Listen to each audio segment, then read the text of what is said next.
How about that cigar? How about that cigar? Ladies and gentlemen, welcome to episode 170 of How About That Cigar Live from the Drew Estate Cigar Studios. Thank you so much for watching live on Facebook, live on YouTube. And for those of you listening after the fact on the audio podcast, thanks so much for listening when you drive down the road, when you work out, whatever it is you do, when you listen, when you, Hey, Justin. who is that? Who the hell is this guy? Who the fuck is this guy? Does anybody recognize this?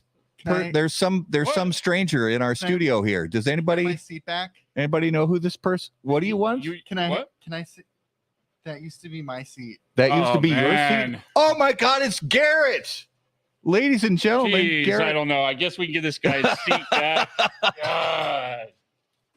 Justin's been keeping it warm for you for like forever. Justin, see, no respect. I don't know. No respect at all. So. See you guys. I'm out. Have a good night. Thank you, so Justin. Garrett is back in the Drew Estate Cigar Studios. Oh, welcome back. Feels so good to be back. Well, let's talk about Drew Estate's new Freestyle Live Pack. Awesome, if we can. During the September 28th Freestyle Live Special Edition broadcast, Drew Estate is going to unveil an entirely new premium cigar brand, and the company is giving consumers the ability to experience it before the formal launch in the upcoming Freestyle Live event packs. 10,000 of those packs will be prepared and have an MSRP of $39.99 each. Every Freestyle Live Pack will include 3 unbanded new premium cigars, a 3-cigar case, cigar cutter with cigar rest, and a Freestyle Live flask. Each of those packs also includes a QR code, which the purchaser may use to enter a sweepstakes for a chance to win incredible prizes from a pewter ashtrays designed by Subculture Studios, a Gibson Les Paul Dark limited guitar, and a 2022 Black Dodge Charger. All participating retailers can also win big and are automatically entered for a chance to win great prizes. Learn the identity of the mystery cigar by tuning in on September 28th at 7 p.m. Eastern Time, only on Drew Estate's Freestyle Live YouTube channel and Drew Estate's Facebook page. Starting on August 18th, which was just a few days ago, you can find a list of participating retailers at drewestate.com/Freestyle Live 2022. So, back. Guess who's back? I'll get a copyright strike. I got to stop doing that. Welcome back to the studio. Thank you. It is wonderful. It's been a minute. It has been. Yeah, it's been a long time. I've been on the road all throughout the Midwest and lots of cigar shops. East Coast too. Oh my gosh. That mad East Coast tour, which we are super jealous about, but it looked like a really great time. And we'll talk about some of that tonight. Obviously, our guest was a part of a little piece of that. And it's been a good, and I hit the road again in a couple days. So right on. Well, it's so funny because the notes, the pregame notes, or the small talk notes about sports and stuff, I literally didn't change from last week's because there's no change. The Twins are still in a downward spiral. Mm-hmm. So I saw this stat on Facebook today, that the Twins are 4th overall in Major League Baseball for teams that have been shut out this season. There's only 3 teams that have been shut out more than the Minnesota Twins this season. And those 3 teams have an average OPS of like 28. Guess what the Twins' average OPS is? With roughly the same shutout number. 9. It does on paper, it doesn't make any sense that the Twins are as bad as they are, but they're just falling apart. And at the worst possible time. Yeah, Minnesota sports. Speaking of Minnesota, so I told you I was going to save this for when we were live. Oh yeah. What are the Vikings going to do about a backup quarterback? Because the guy Kellen Mond. Yep. They're not possibly going to keep him on the roster, are they? Well, so I don't know if you heard, we got the Las Vegas guy today. I didn't hear that. Yeah. Okay. So clearly they realize that that they need somebody else. They need somebody to compete in case Kirk Cousins gets hurt. Right. Yeah. Because our two backups do not look great. Yeah, doesn't look strong. So wishing you all the best on that. Thank you. Thank you. Yeah, hopefully, they can figure it out. We want a competitive year. Opening up the season against absolutely, with Minnesota and Green Bay. Fun way to start the season. It is. We got to do something. Big division rivalry. So I think Sodies is going to have a big thing that day. So okay. Or I was thinking Chuck E. Cheese, but Sodies works. We can go to last time I tried to have a cigar in Chuck E. Cheese, I got kicked out. Did you? So, yeah. Yeah, they don't like that. The cigar smoke, I think, affects the mechanics in the rat doll. That makes sense. So, or sorry, mouse or whatever. No, it's a rat, isn't it? Is Chuck E. Cheese a mouse or a rat? I'm gonna go with mouse. Mouse? Yeah. I don't know. Leave in the comments. Is Chuck E. Cheese a mouse or a rat? I think Chuck E. Cheese is a rat. He is a rat. I think. Yeah, Justin's gonna look it up right now. I don't know. I don't know. I think he might be a rat. It's because I heard this from somebody years ago. Yes. They called, is it a rat? Anthropomorphic rat. Oh, I don't like any of that. Rat. Yeah. Somebody called Chuck E. Cheese the mechanical rat kid casino. And I can never think of it a different way since I heard that. He was only a rat from 1977 to 93. Oh. 1993 to present, he is now a mouse. Oh, he's now so he transitioned to a mouse in 1993. I was about to say something political, and I'm going to leave that alone. We'll talk about that off the air. And I want to mention again, if I could please, Cigars and Baseball, which is coming up here in St. Paul, Minnesota on September 8th. To the best of my knowledge, you can still register to attend.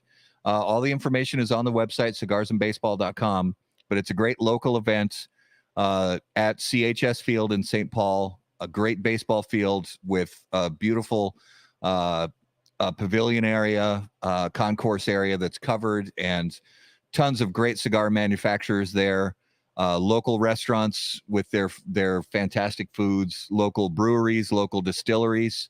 And all the proceeds go to the Miracle League, which puts together baseball facilities for young kids with disabilities who wouldn't otherwise have a chance to play. So please check that event out. And if you can support it, please do. Yep. So I think we're jumping right in. Let's go. We're jumping right in. We got a lot to talk about with our guest. Excited to have him as a first-time guest. Yeah. Long overdue. As always, guys, on How About That Cigar Live, special guests are brought to us by our friends at Corona Cigar Company. Corona Cigar Company and coronacigar.com, the internet's largest and easiest to use virtual cigar store. Corona Cigar Company offers the finest handmade cigars, humidors, and cigar accessories at the absolute lowest possible price. You'll also find unique and limited cigars made with Florida sun-grown tobacco. As a proud American, president and founder of Corona Cigar Company, Jeff Borshowitz knew it was possible to bring cigar tobacco farming back to Florida. At Corona Cigar Company, you'll find the best selection anywhere in the world of cigars containing this special Florida sun-grown tobacco. If you live in Florida or are just visiting, be sure to visit any of the great Corona Cigar locations in downtown Orlando, Sand Lake, Tampa, Lake Mary, and a new location coming soon to Sarasota. To learn more, visit coronacigar.com and floridasungrown.com. All right, ladies and gentlemen, if you would please put your hands together and welcome to episode 170 of How About That Cigar Live from Matilde Cigars, Enrique Seijas. Oh, let me hit it. There we go. There he is. I see you doing this. I don't know why. What's up? How you guys doing? Push. It's fine. Good, man. How are you doing? I'm doing great. Just awesome. How is the Dominican right now? It's beautiful. It's nice. It's warm. It's sunny. It's actually pretty hot today. It was about 90 degrees. But Dominican Republic is just gorgeous, man. We're paradise Mm-hmm. with tobacco and beaches. So it's good. Amazing. Well, we are absolutely excited to have you on. It has been long overdue to get you on our show. We've done some stuff at trade shows, and we've been watching for a little while. We love your product. Absolutely love what you're doing, and excited to bring you to our viewers and listeners. So thank you for being on our show. Absolutely. Thanks for having me. Oh, I see this guy. Look, Adrian Acosta. I know that guy. Hello. Depends on the city. What's he talking about? Yeah, what depends on the city? I was wondering. I don't know. Yeah. We gotta ask. I need context. That was Yeah, an earlier comment. Yeah. I need context. Yeah. But I also need to fire up this this beautiful Quadrata. That is a beautiful cigar. It's one of my top 6 cigars. Top 6. All right. Top 6. I like that. All right, here we go. When lighting your cigar, it is important to pay close attention to detail and focus on the tobacco. In the same way, Steve Saka brings those same qualities to the ultra premium cigars of Dunbarton Tobacco and Trust. Patience, attention, and focus on the tobacco are the qualities that Saka and Dunbarton Tobacco and Trust have become known for. From Sober Mesa to Umbagog, Dunbarton has a blend that will fit your palate, your mood, and any occasion. Visit dunbartoncigars.com to learn more. So, Enrique, I had the pleasure of hanging out with you and our good friend Adrian in New York a few weeks ago, and that was a blast, man. It was amazing to to kind of get outside of cigars a little bit, hang out, have some dinner, laugh at each other, and half of the time, I just want to let everybody know that Dominicans speak very fast Spanish. And for a non-Spanish speaking person, it's a lot of, this sounds awesome. You know? I got you. I feel like that most of the times when I'm speaking with you guys. You speak English, I get confused all the time. So. No, and I totally get it. You speak English better than a lot of native-born Americans. So. 100%. Thank you. Yes. Thank you. Appreciate that. I appreciate that. So one thing that is really fascinating. So hanging out with Adrian and Enrique, and when I've hung out with other Dominicans, there is this really cool thing that happens, and they do it a little differently than we do here in the States, where, we'll start, saying things like, my dad can beat up your dad and all of this. And the Dominicans like, yeah, my dad was a cigar giant. Well, my dad was a cigar giant. No, he wasn't the giant my dad was. And it is awesome to be a part of that conversation. So it was fun. It was a great time. That was, I was very fortunate to, for JetBlue to drop me off JFK, and my next plane was leaving. It was a full coincidence. ¿Cómo que habla español? No, I gotta speak English here, Gabriel. So basically, I was on my way to Washington, and our beautiful friends at JetBlue, and I'm sorry, I hope you guys don't get in trouble, delayed my flight from Dominican Republic to JFK for about 4 hours, and obviously it doesn't matter what time frame I have for the next flight. I missed my flight, and I'm in New York. I'm looking up, like, wait, I think Adrian's here. So I decided to give him a call, and that's how I ended up helping these guys sell. Was it Blackbird event or something like that? It was Blackbird. Yep. Blackbird event. The cool thing about that trip was, it really surprised me, was that I was about to get paid $5.60 for a ticket from JFK to Washington State. $5.60. Whopping. That's so insulting that's what they offered you. It's just crazy. It was it came to a point which is just funny, right? Yeah. Sometimes you just have to laugh, especially with airlines. Exactly. I've never flown JetBlue before, so I've never flown JetBlue. One time, and I'm out. I'm out. This was the first time they wanted to give me a credit. I'm like, are you freaking kidding me? You can give me $1,000 credit. I'm not flying with you guys again. Yeah. Just give me a freaking refund. And they said, yeah, it's $5.60, sir. I'm like, okay, I'm going to fly tomorrow on JetBlue. One last time. Oh. Man. Well, being that it's your first time on the show, I know you've been busy lately. You've hit the circuit over the last couple of weeks and have done some podcasts, and we, appreciate your time. And I know that a lot of this gets repetitive, but for our viewers and listeners, we're going to run through a little bit of history and the origins of Matilde. Last night, I know Bear did a great job of going back into the 1800s and some history and stuff, but if you can just give us a little synopsis of the history of Matilde Cigars and your involvement in that, I would appreciate it. Well, Matilde starts in 1950 with the birth of Mr. Jose Seijas. No, I'm kidding. So we actually start with cigars because with my dad. We're not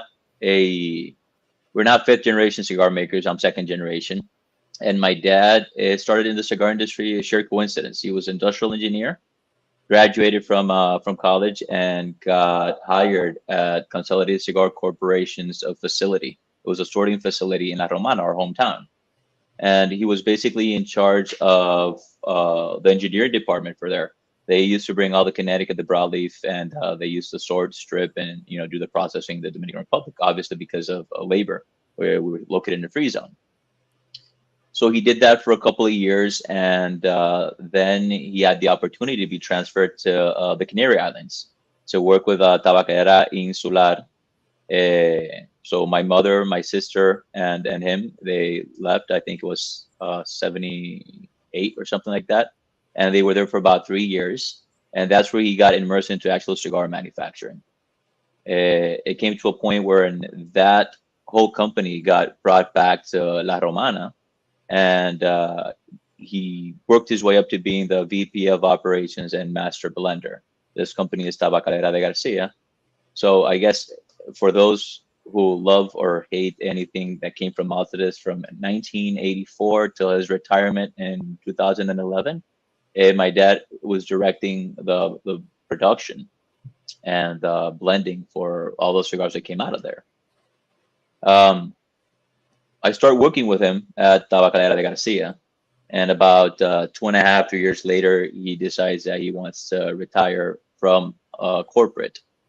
And there's a whole kind of stuff behind there. But he retires. I wanted to stay in the industry, and he didn't want to completely leave. And that's how Matilde as a project starts. It starts at the end of 2011, 2012. And we launched our first cigar in 2014. So a lot of people ask, so who's Matilde? I have a lot of answers. Initially, I would say it was my dad's mistress, which is a lie. He's very close to my mother. Then I would say it is my mother-in-law and my wife's grandmother. They're both named Matilde. And coincidentally, we started the brand right when I started dating her, which would make sense, right? But it's actually an old brand. It's a brand that was founded in 1876 by Simeon Mencia in Santiago. And what we're trying to do with reviving this brand was paying homage to our country.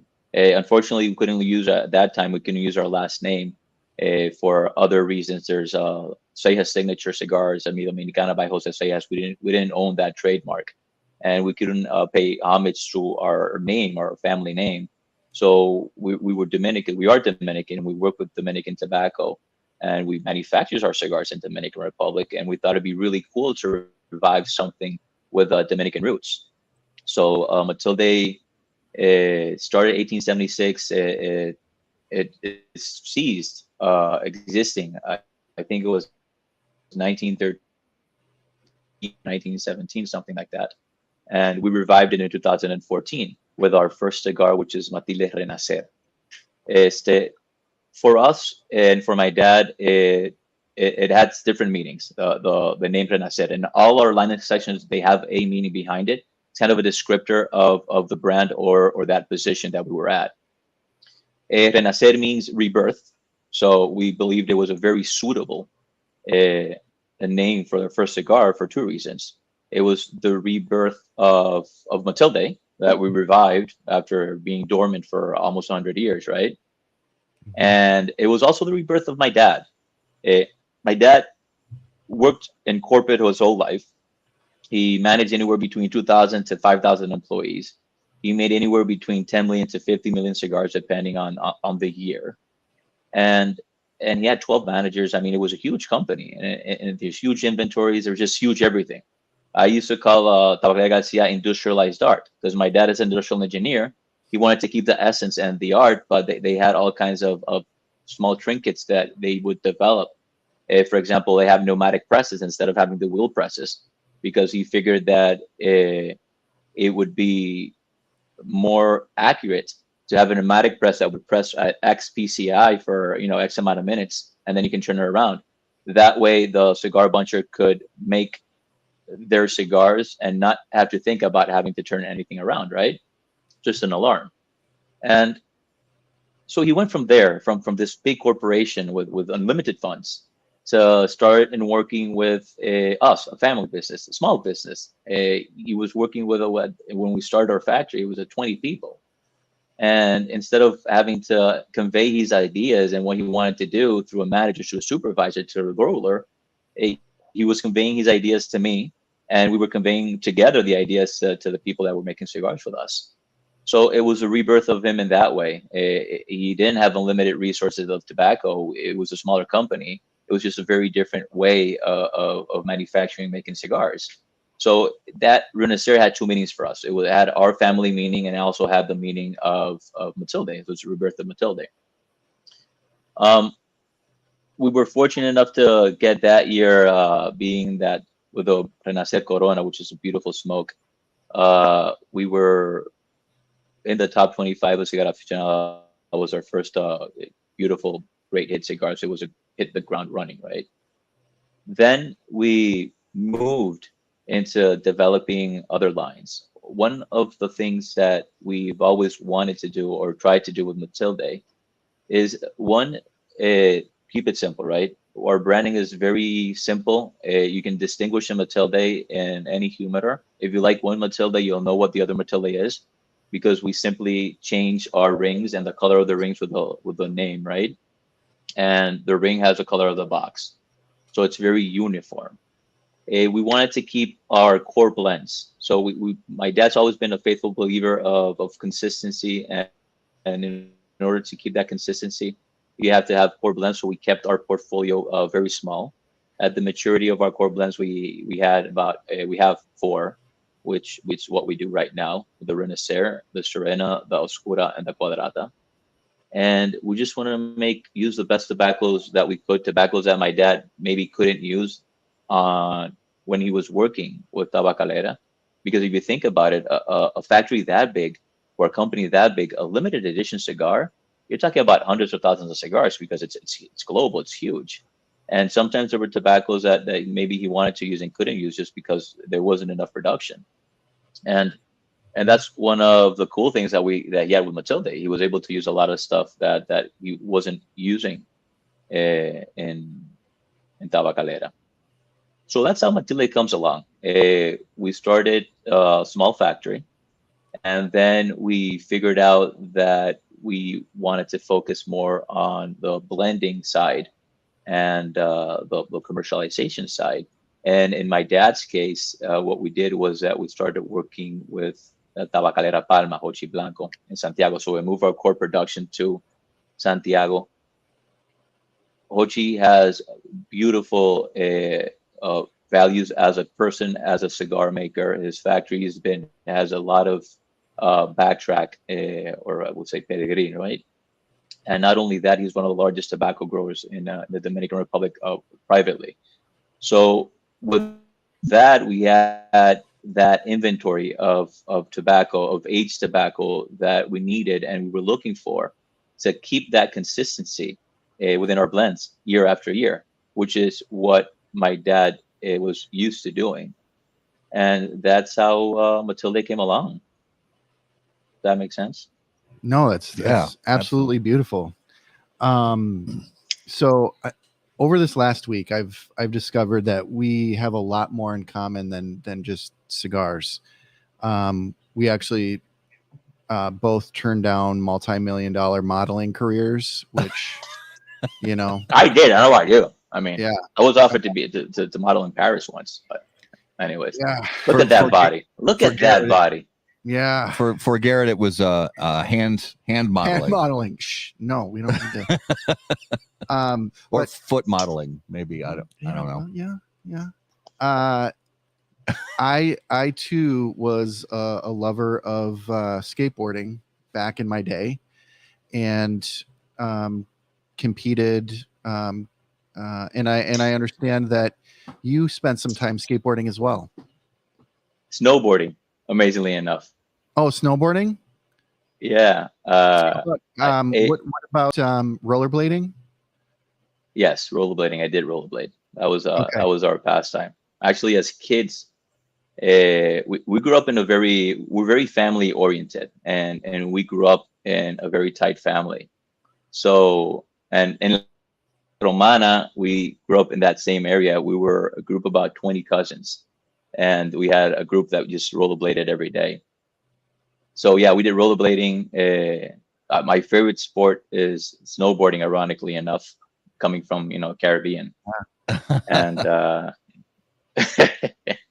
so there's a great story that I would like you to bring us through. And I'm not sure your age, but one day you go to your father's factory. It's a beautifully polished concrete floor, wonderful to skate on. And you're skating and you decide to start singing on the microphone. Oh yeah. So could you bring us through this story? I had no idea where this was going, but now I know. So I think that was one of the most embarrassing moments for my father, for my dad. For those that haven't met my dad or don't know my dad, he is he's very open when it comes to innovation, but he's very square and very serious. He follows the rules. Everything has to be done by the rules. That's how he is, and that's how he's always been, right? I'm a little bit different. I like to play around a little bit. So when you're a kid and you're in La Romana, and your dad's Jose Seijas, and he's basically the boss of a factory which had polished cement floors. That's your playground. So on Saturdays, my dad we're three siblings, and then the factory. That's what we used to kid around, because my dad was always at the factory. It was his passion, right? So we used to go, and this time he wasn't there, which was awesome, because I was able to do more stuff. I was able to get away with more stuff, right? And it was our group of friends, and we're rollerblading at this beautiful polished floor. And when that factory is that big, they have a megaphone that's located in my dad's office, like with a secretary, where they played the music for the factory, as people are, to keep people happy and excited. How they have the lector. Nowadays they have like huge speakers, right? And they have a microphone. I had no idea. I had no idea there were people at the factory, because at that time there was a Revlon side that they made lipstick. That's another story. And then there was a premium side, and then there was a sorting side. It was a huge facility, and I just stayed like around the premium side, and there were people working elsewhere. And I tell my friends, you know what? Go over there and check this out. And I start singing this song in Spanish, which is the most vulgar song you can ever think about. And it goes like, it goes maldita puta, maldita bellaca, te pasa todo día aguantando matraca. And it's basically, you're calling this girl like, you fucking bitch, you fucking horny woman. You spend your whole life, getting it on. And I didn't realize there were people at the factory, right? About 15 minutes later, nobody tells me anything, because nobody was going to tell me anything, right? I was Jose Seijas' son, but they call my dad. like, Señor Seijas, you should come here quickly. And my dad was, what the fuck's going on? I can imagine my dad saying like, what's going on? I mean, your son's saying all kinds of bad words in the close. My dad's like, no, impossible. My son, nah, he was raised right. We raised him correctly. And obviously when he gets here, and I rarely lied to my parents since I was a kid.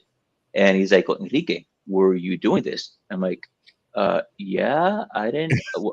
Somebody heard me? Were there people at the factory? And he's like, yeah, half the fucking factory's working on the other side. And they heard you like all these bad words. And needless to say, I was grounded like for 150 years. I think I started Matilde after I was done grounded. And so that was that. My dad's had a couple of issues with us. Another story with that kind of stuff is that we were up snowboarding in Colorado and we bought some paint guns. And my brother and I had the beautiful idea of taking these paint guns and started shooting at the roofs. And maintenance comes up to, obviously, to our floor and saying, hey, Señor, how are you? Everything is good. Same reaction. He was like, no. My sons, they don't even have paint guns. And obviously we bought them with my mother. Yeah. He didn't know we thought they would never do that. And needless to say, same thing happened. We were, thank God that he wasn't fined.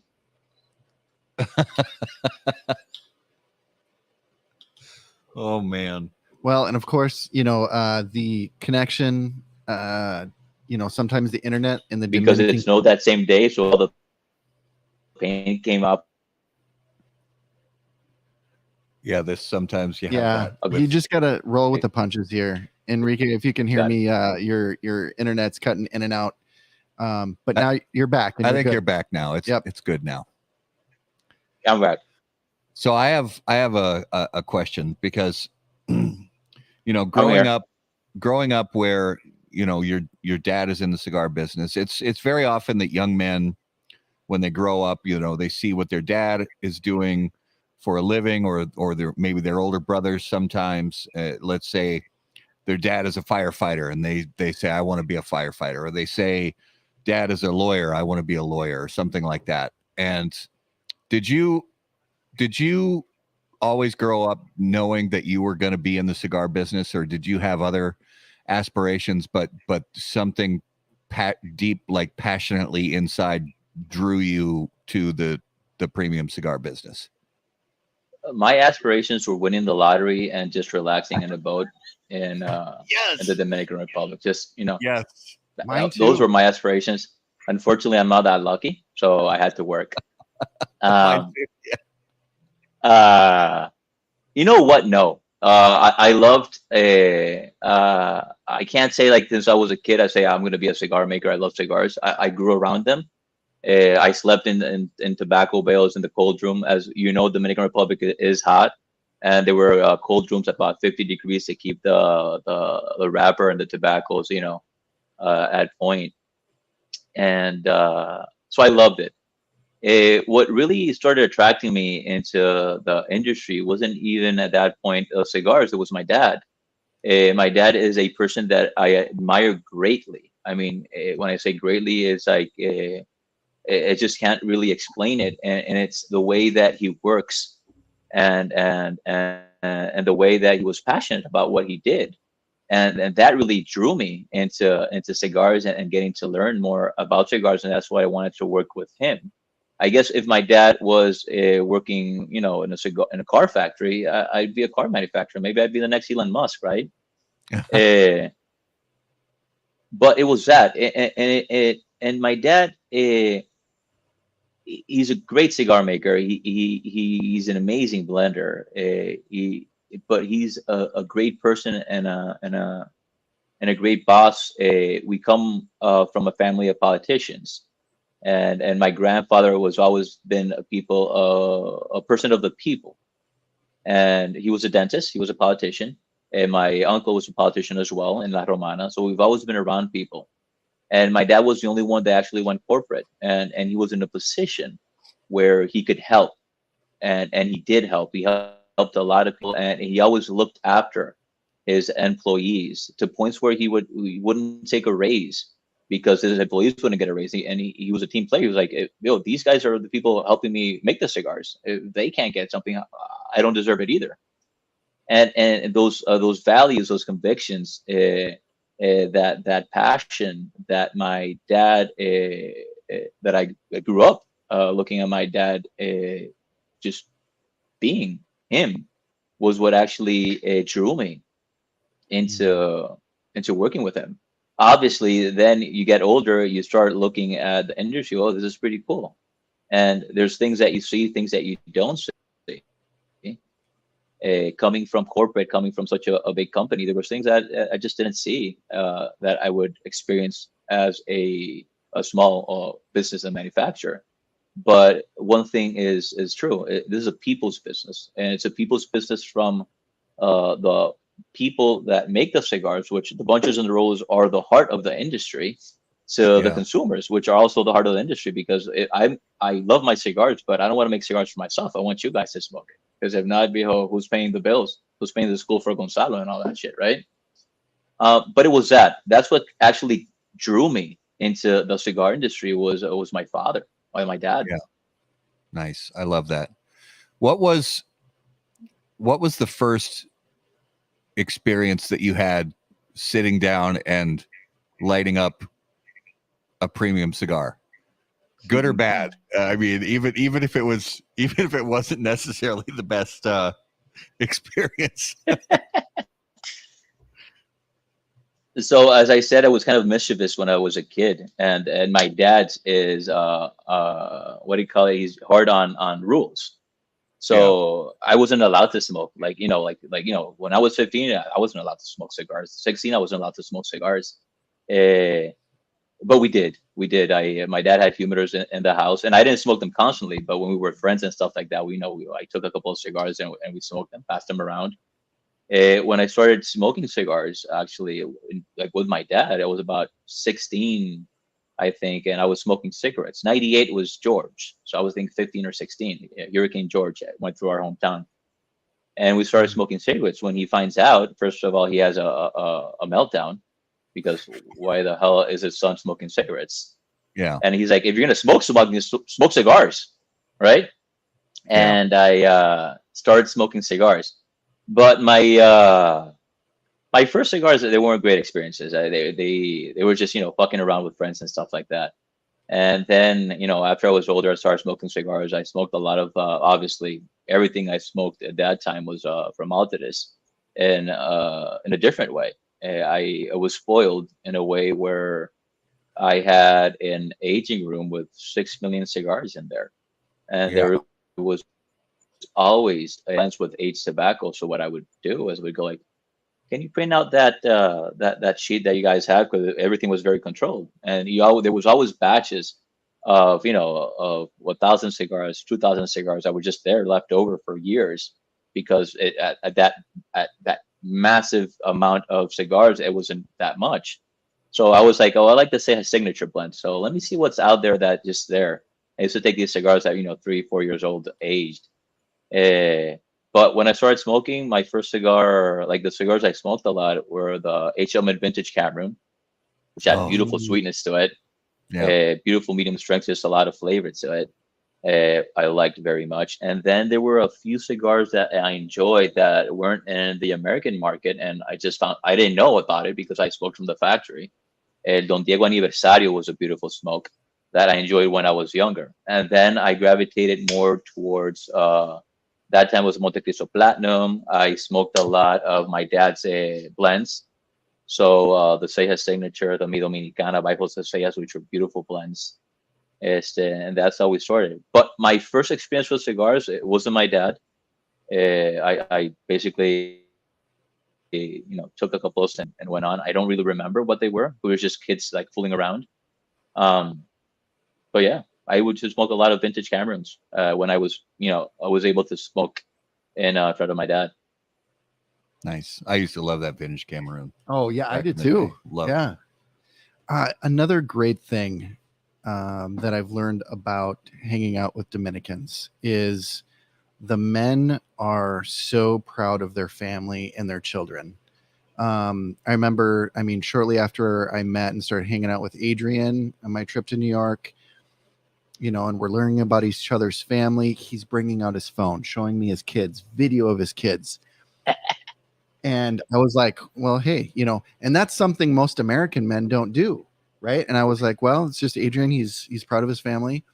Same freaking thing happened when Enrique and we started talking about, he whips out his phone and he starts showing, pictures and videos of his children, which is something we don't do very well. I don't know if most American men do that. No, necessarily. And I loved it and I appreciated it so much. Would you consider like sissy or something, or just not used to it? No, I think for the most part, I don't want to generalize, but for the most part, I think American men are sort of taught to, just be the disciplinarian and, and leave the sharing of the, kids' accomplishments and that kind of thing to the women folk. So to answer your question, women folk. Yes. I think, and that's old, and that I think that should die and go away, because I am proud of my children. I do want to share that with them, but it's just something, it's a behavior that's not very well taught or modeled. And so when you guys, were doing that, I was like, gosh, this is a beautiful thing. So tell us a little bit about, and I know you call him Gonzi. So what was it like, having your son? That shit's undescribable, period. So when let's see, I've always wanted family. I've always been I always loved kids. When I was a teenager, I used to work the summer camps, like in my hometown, and I've always liked kids. And when I was dating Gabby, I told her, the day I put a ring on you, it's to get married, and the day I get married, I want to have kids right away. And amazingly enough, in our case, she wanted to wait. I was like, no, let's go. And we had Gonzalo. And Gonzalo it's just been a life changer. I mean, marriage changes your life, but your kids is just a whole different ballgame. And it's always a cliche when people say, like, everything you do, you think about your son. And it is. And that's the way it goes. I was just talking, we were talking like off the air that if I had a boss, I would probably get fired, because a lot of times if I can postpone doing something that's not that important so I can spend time with my kid, I would. And we were raised that family is the most important thing in the world, and that's how I perceive it. So my wife and my kid come first.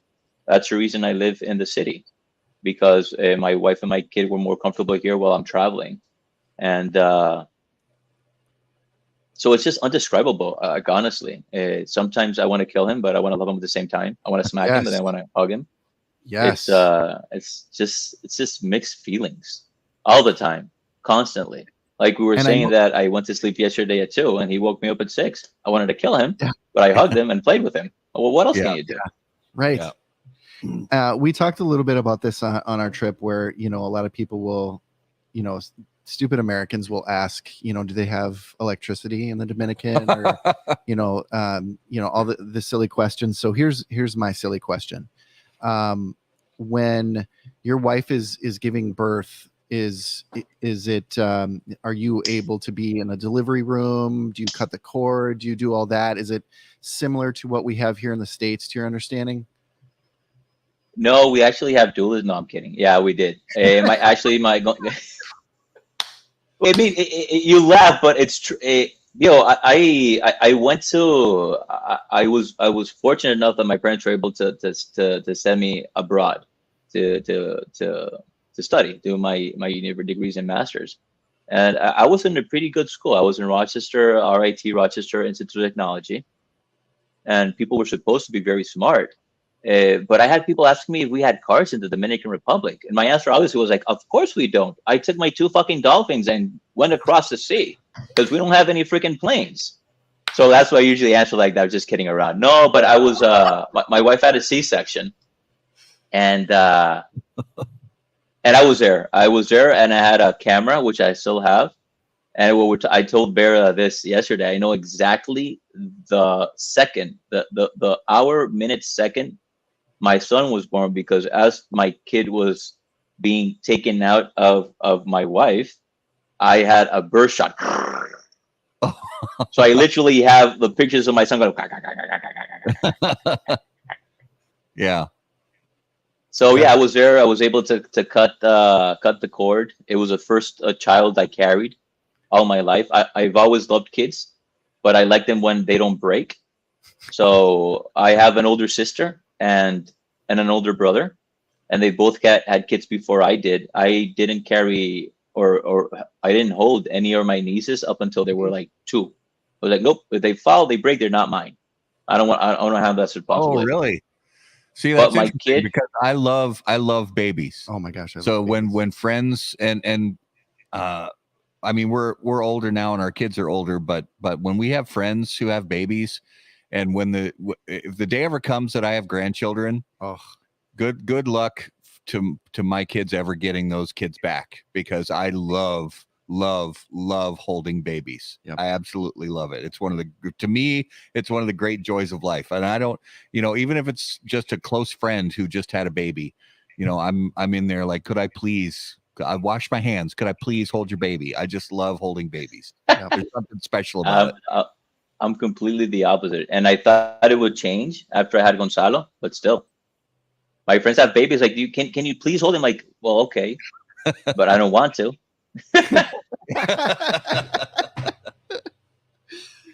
Awesome. All right, so we're gonna go into one more little. Be here, okay, Enrique. Please hold. Fair enough. We're gonna go into one little more history, and I understand you used to love to go hunting in your grandfather's farm. Oh.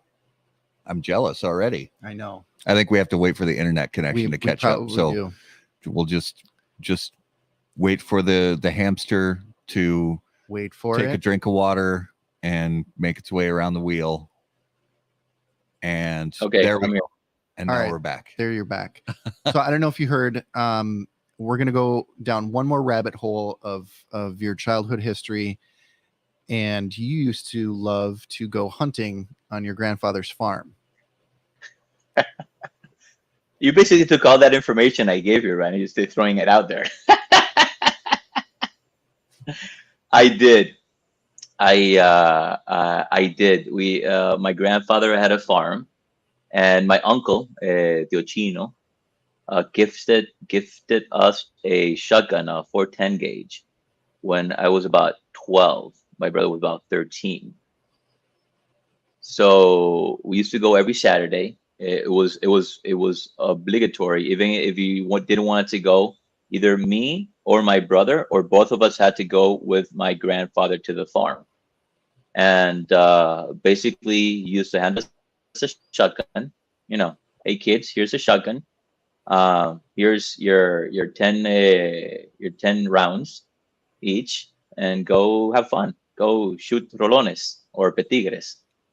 So we used to go around, walking around I think it was like 2,000 acres, just walking around and shooting and hunting.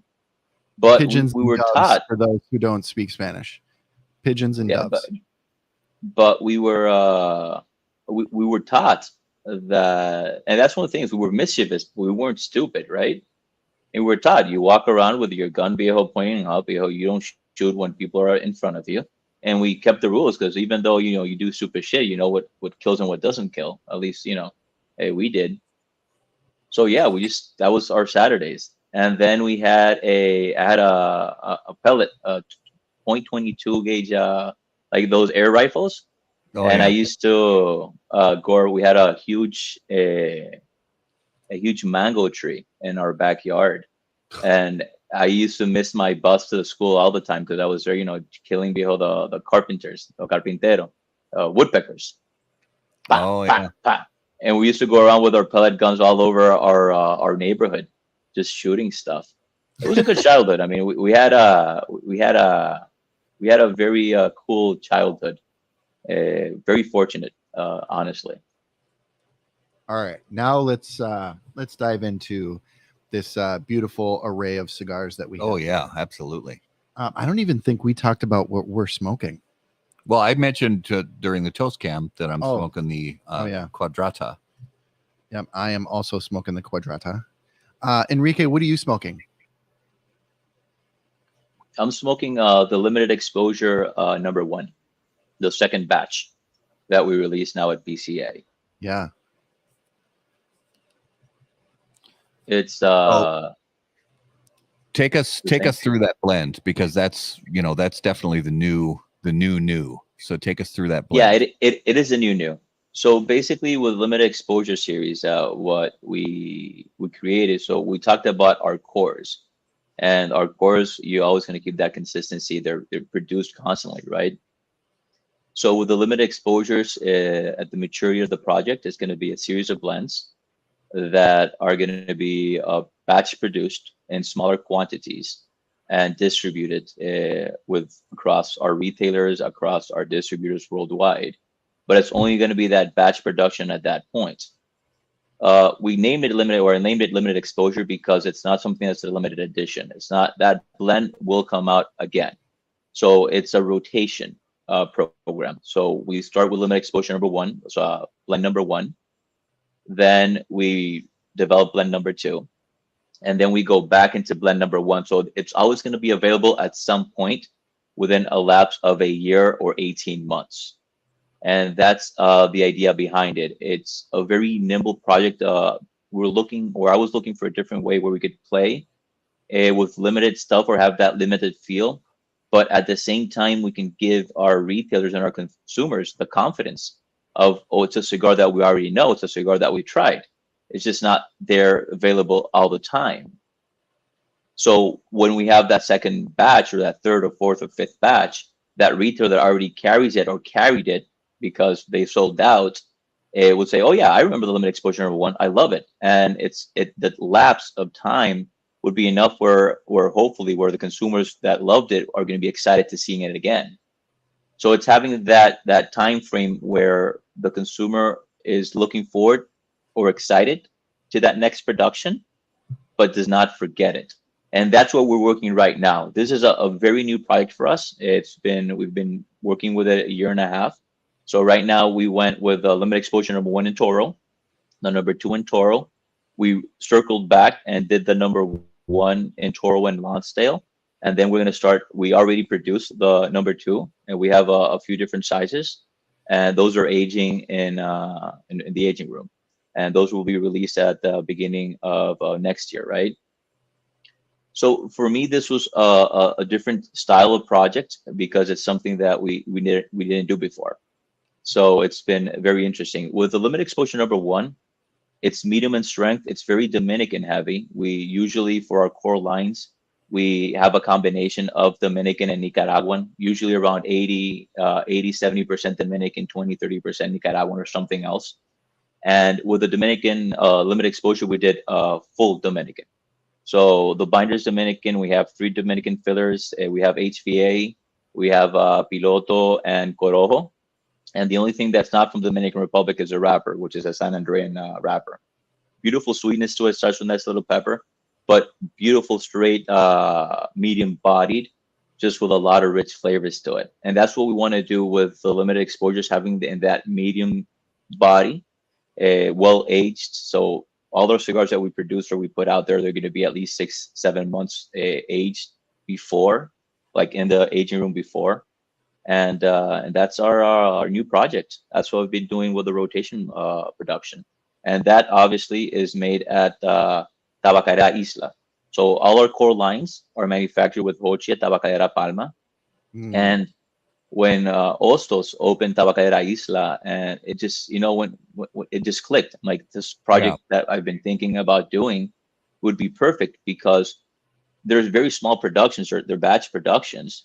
And with a factory the size of Tabacalera Palma, sometimes it just doesn't make sense because the production is that small. Well, with Istas, because it's a smaller factory, we can play around with more stuff at smaller productions, which that allows us to age more, to play with more stuff out there, and just play around. So it's a kind of a playground kind of stuff right now. Just been pretty cool.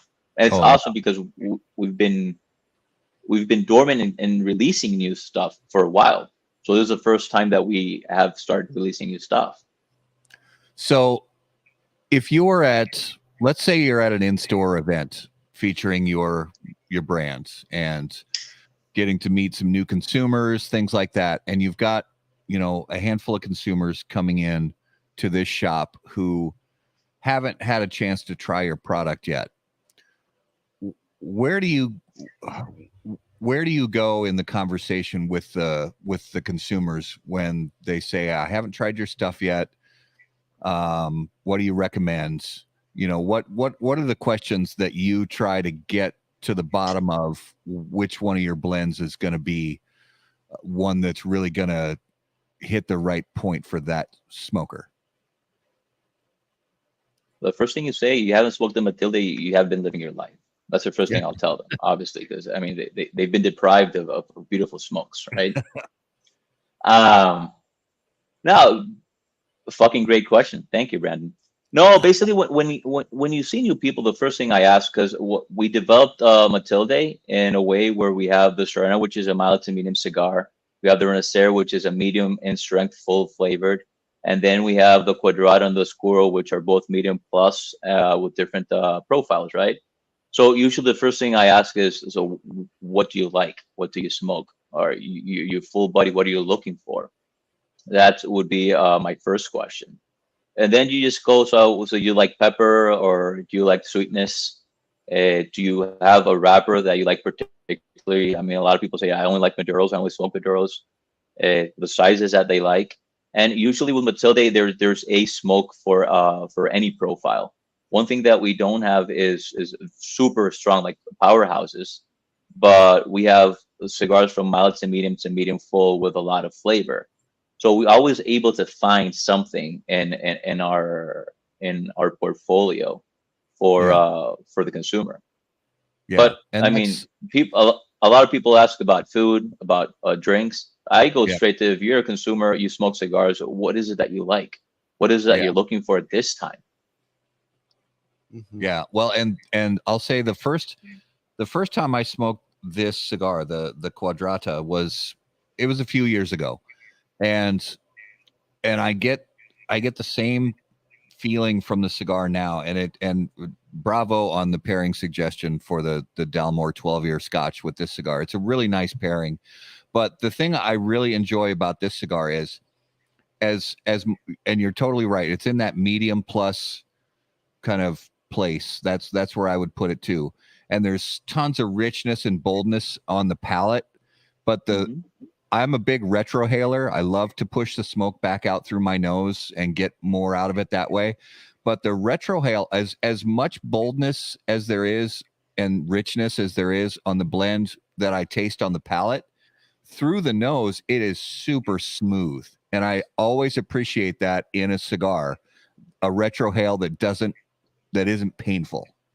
Yeah. I can retro this cigar, which is super enjoyable for me, because there are few cigars that I can retro without, let's say, having an accident. I can confirm. I appreciate that, and that's part of what we look for. We look for anything that we do with our cigars. We want it to be enjoyable. You just want it to be enjoyable. I don't want a cigar that's gonna, you're gonna feel like you're getting viejo nails like going through your nose when you're retro. I want you to savor, to enjoy the nuances, the different profiles that we have. And honestly, I want you to be able to stand up. And I want to be able to smoke my cigars. I'm a medium plus body smoker. I would never smoke.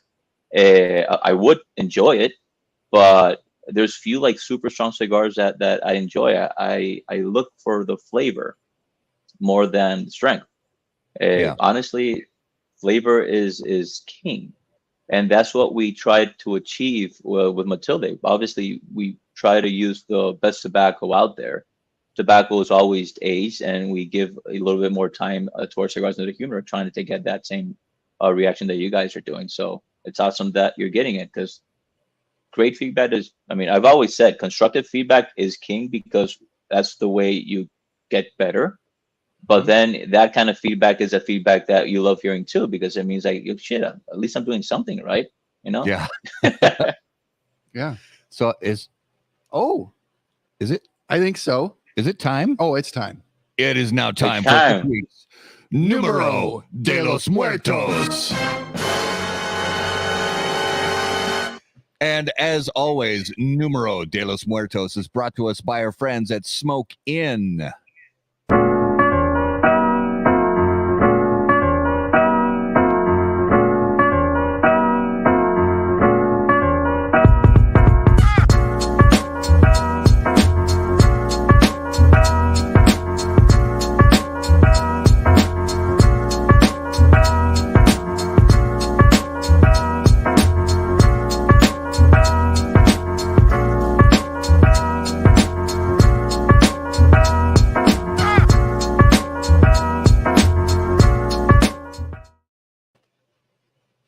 All right, Numero de los Muertos, episode 170. Garrett, what do you have for us this week?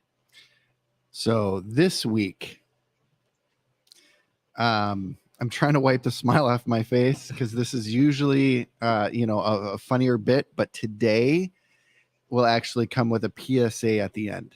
Okay. All right. We've had a couple of those in the past. We have. So just so you know, this is nothing weird or whatever, but here it is. Globally, 4,000 people a year die because of this. All right, globally 4,000 people a year. As always, if you guys are watching live on Facebook or YouTube, help us out here. Put your guesses in the comments. Enrique and I are going to play 20 questions and try to decipher and break this down. 4,000 people a year worldwide die from this. 4,000 people. Hey, Ronnie, what's up, brother? Oh, Ronnie. Okay, so I got to ask a question, right? Got to find something out, right? Yes or no? Not lightning. Okay. Does it have to do with jealousy? Oh, that's a great question. I don't think anybody's. I love that question. I do too. We have done spouses, and that is no, it does not have to do with that. Okay. Enrique.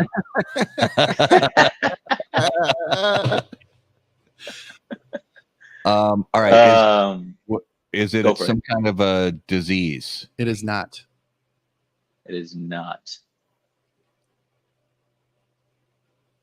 Does it come from the sky? It does not.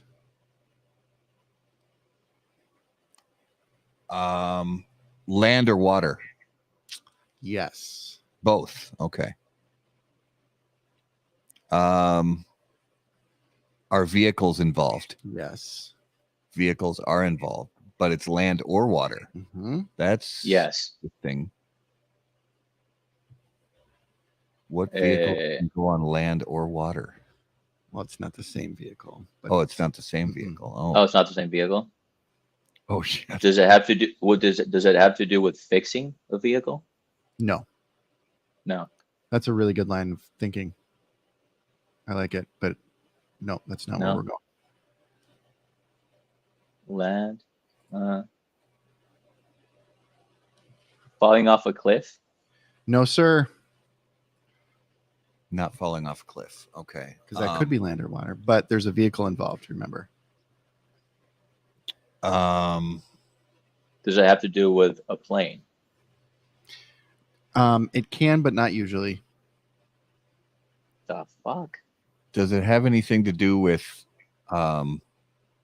GPS?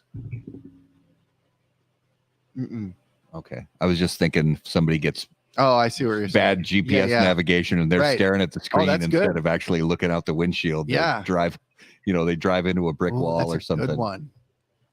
Or you just run into a bad neighborhood. GPS, you're fucked. Bam, bam. Yeah. Military officer. I actually did that one about a year ago. Yeah. That is not today. Okay. That makes sense. All right. So it's first clue. okay. This is 99% women. 99% women. Are you sure it's not driving? Oh shit. I mean, I'm just. Excuse us while we go to a commercial break for. No. I'm a very bad driver too, so you know, I'm allowed to make fun of it. Yeah. 99% has to do with women. Brandon says exhaust fumes. Does it have polish or makeup to do with it? No.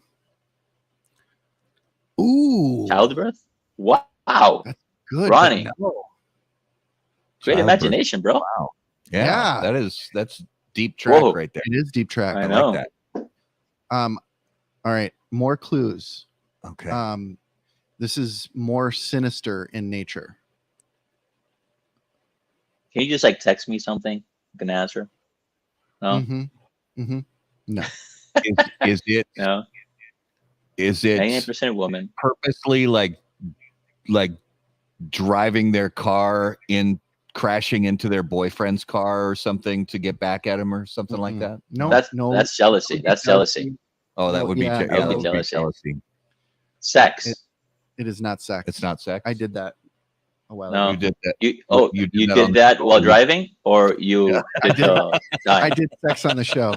Yeah. Okay. That was a lost episode. Okay. It's- Phrasing. That's a full blooper episode. Garrett's blooper. Yep. Subscribe to my OnlyFans. Okay. So it has to do with a boat or a car. It might do with a plane. So they're driving somewhere, right? Or they're on something. 99% women. It's not jealousy. It's not crashing. It's not nail polish and makeup. It's not phones. Is it Come on, man, help me out. Come on. is it texting while No. or using a smartphone while? Nope. So It has nothing to do with technology. no. So I'll give you a large population. I'll give you some of the populations that are at highest is going to be China, Eastern Europe, and South America. Not suicide. China, Eastern Europe, and South America. Does it in any way involve caring for a child while driving? No. Oh God, Ronnie! Yikes! I mean, that's dark. Cool. Yeah, but I mean, Yikes. so it doesn't get a whole lot lighthearted than that. I'll be honest. Oh, Oh And, wow. crashing into livestock, that's good. it's but not, and it's not giving birth while driving. Mm-mm. Well, if No. it was 99% women, that would definitely be 100% women. Yeah. Exactly. I mean, unless I Well, missed you never know.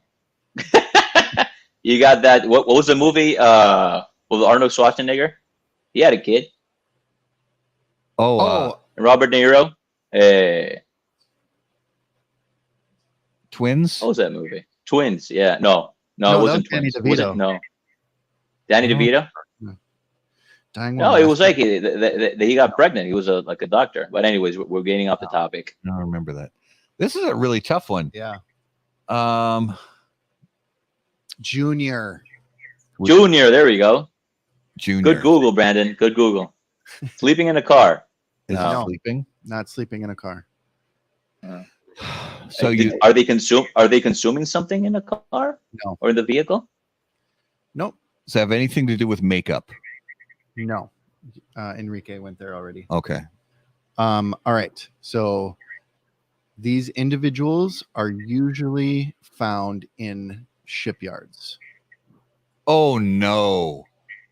Trafficking? Is it trafficking? It is trafficking. Oh. Oh, wow. Oh. That was fucking dark. Oh. Yeah. My God. So Huh. if anyone knows, I need a shot. Oh. the work that Luciano Morales, his wife, does in Brazil. She is part of anti-trafficking.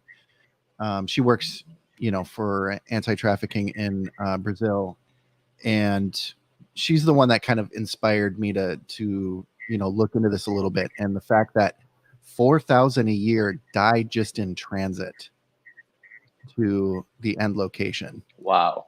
That's just in transit. That doesn't account for all the other atrocities that are happening in that area. So a bit of a dark one today, but a just to put it on people's radar that it is still a very much gross multi-billion-dollar industry. Sadly still happening. That's still happening.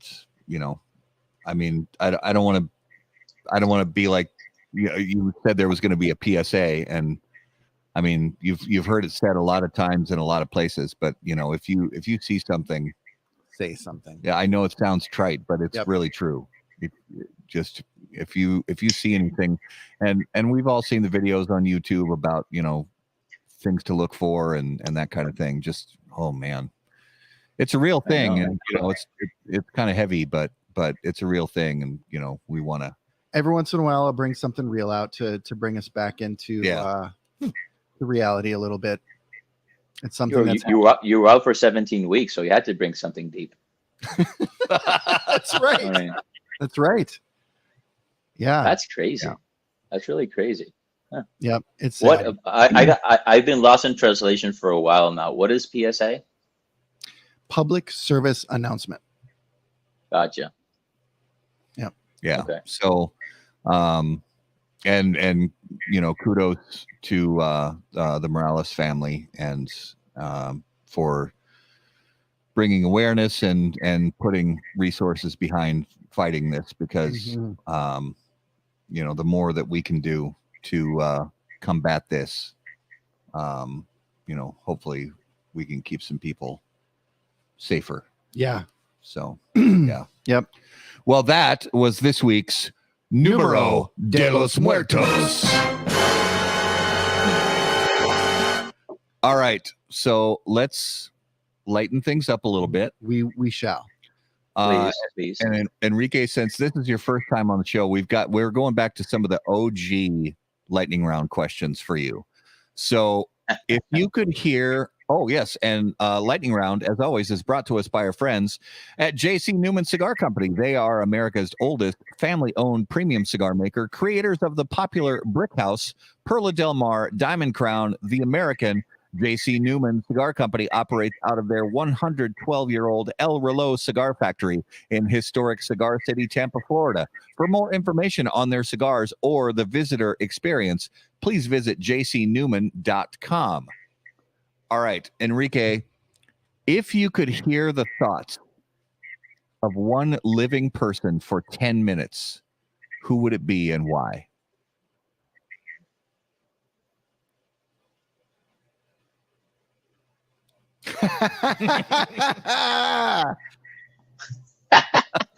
Hey, honestly, my wife. Sometimes she's there, she's not saying anything. I just wonder what she's thinking, and she's like, "Oh, nothing." And I think it's always bullshit. It is. It's true. I mean, every time she's thinking about nothing, then something comes out. So I would like to know what she's not thinking about when she's thinking about something and she's not telling me about it. That's very well put. Brave man. And you're very brave. That's not an answer we hear very often. And it's only the brave It's scary. It's scary. Answer. I tell you, it's scary. I take the lead, man. I take the lead. Yeah. I'll be here with a hug for you after that. Because, yeah. All right. So if you were about to get into a fight, what would your soundtrack music be?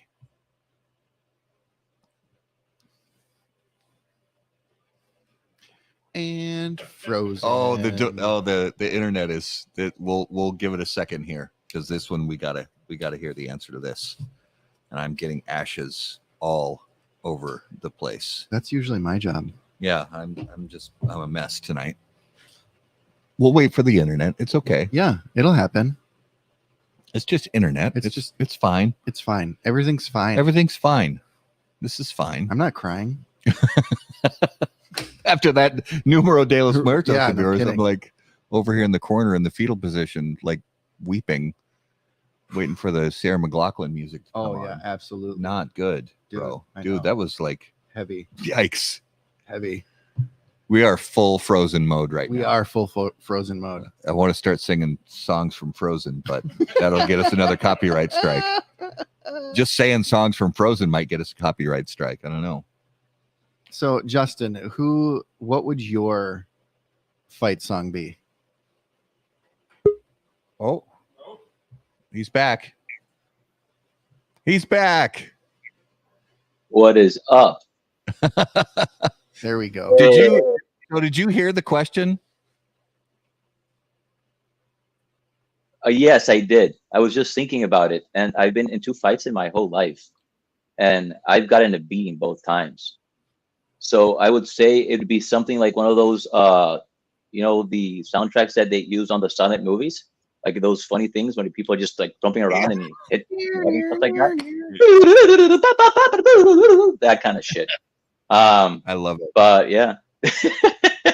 I love it. That would be something like mine, or mine would be this sappy love song. Because, yeah, I've only been in maybe 10 fights in my life, and most of them didn't end well for me. Yeah, so a couple of them did, but not really too many. Usually when I got into fights, I got myself beat up, and then other people beat that person up. That's how I usually went in my childhood. I'm a lover, not a fighter. So, and we were very close. I mean, La Romana is a very small town, and usually when you get into fights with people not from La Romana, so you come out of the club and it's like, oh, yeah, that was a motherfucker, and basically then you got another 20 people like jumping on top of them. All right, Garrett, hit him with our favorite lightning round question. All right, Enrique, you ready for this? No. Here it is. Ready or not? All right, bro, the zombies are coming. Okay. You get to choose 3 industry people to be on your zombie apocalypse survival team. Who do you pick and why? Oh. Huh. So let's say I need somebody slower than me so I can run. I love it. So I guess somebody fat. I won't mention names because I need somebody I can chat with. So I'll go with Adrian. That way we can talk shit and we can speak Spanish. There you go. And shit, I'll say I'll pick my dad. That way, I always have a little bit of knowledge there and some companionship and family. That's from the industry. Nice. There you go. Love it. I love it. But All that right. slow fat guy, maybe, slow fat Well, guy from the industry. We got a lot of those. There's So plenty of those. There's plenty of those in the industry. There's a lot to choose from. Myself included. Oh. All right. So let's move into this week's notable smokable. And as always, notable smokables brought to us by our friends at Ace Prime. Notable cigars, notable passion, notable purpose. So each week, we all name a cigar that was notable to us this week. It could be a cigar that's been on the market for decades that we just smoked for the first time in a long time, or it could be a cigar that's brand new to the market that we smoked for the first time ever. So Garrett, let's start with you because I think we're having another little internet. We are having glitch. a little freeze. So Garrett, what was your notable this week? I smoked the Montosa. Oh, yes. So I didn't, it's one of those brands that obviously doesn't have a whole lot of airplay. Yep. We got some at the trade show. Yep. And you're never sure, Right. what you're going to get with a Right. cigar brand that you've never had before. So lit it up last night and blew me away. Yeah, I was pleased with it. It was a nice cigar. It really was. It's not like, but it's if I remember right, it's also a good price point cigar. It's not crazy expensive. Correct. Yeah. So yeah, I thought it was a good one. Yep. Justin, did you have a notable this week? Yeah, speaking of Tabacalera La Isla, El Mysterious Tiger Dualdi, batch number 2, last night from my cigar pack did a release that I got recently. It was a good barber pull. Nice. Awesome. So it was a good one. I love that. And as we're hopefully going to get Enrique back. So my notable this week, So you guys all know Cigar Dojo, one of our favorite cigar media groups on the interwebs. They're celebrating their 10th anniversary, and they did a special edition of the Perdomo Champagne 10 year in a special new size that was never made before. And I've been a fan of the Perdomo Champagne for a long time. I really enjoy that cigar. And that when they announced, I'll be honest, when they announced that it was going to be a 6x56, I'm not really, a fan of big ring gauges, but that cigar and the 56 ring gauge is really nice. Is it? It really has that. It's got just great flavor, and it's super smooth and creamy and buttery. So that Dojo edition 10th anniversary of the Perdomo Champagne was a really, really beautiful cigar. So cheers to those guys. So Enrique, welcome back. Can you tell us something notable that you smoked recently that kind of stood out to you? Obviously you smoke mostly your own stuff, but hopefully every once in a while you get a chance to go outside of your brand. Oh, never. Why would I ever do that? No, I'm actually giving a shout out to my brother Brandon. I was with him in Washington, and I smoked his Apostate cigars, which I enjoyed very much.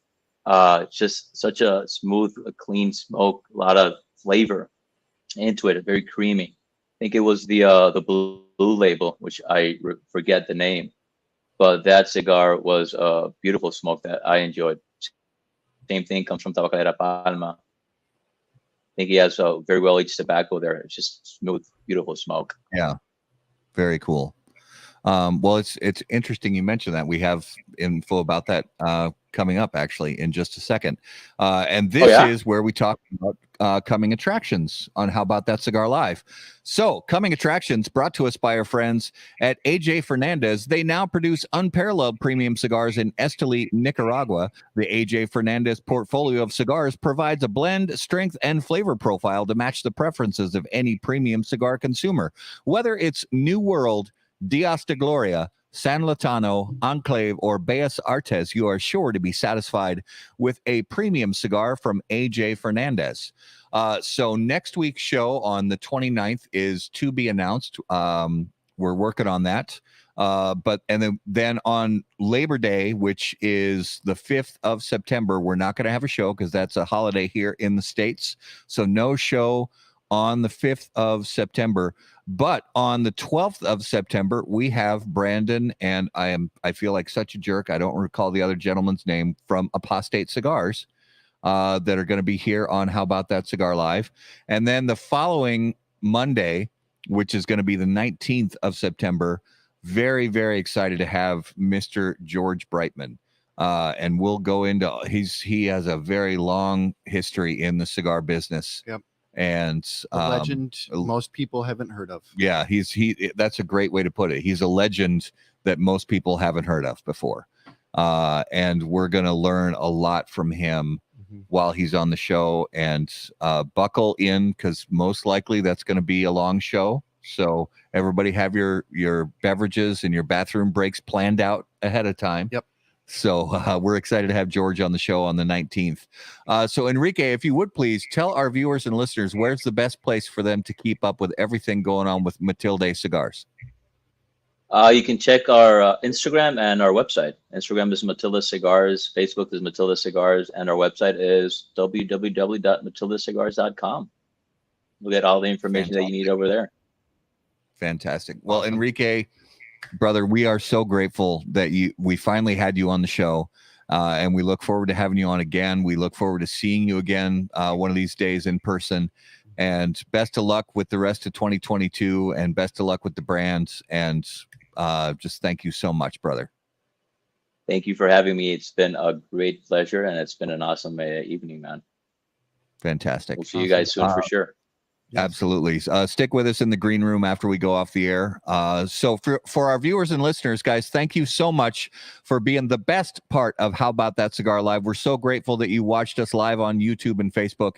If you're watching after the fact, thank you again so much. Please be sure to click on the big red subscribe button on the YouTube channel, and on Facebook, click the like button and make sure to follow us so you don't miss anything that we have coming up.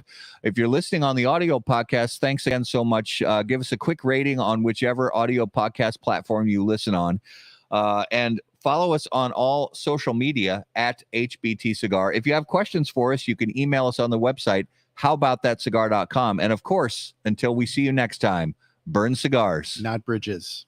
Thanks, guys. Thanks, everybody.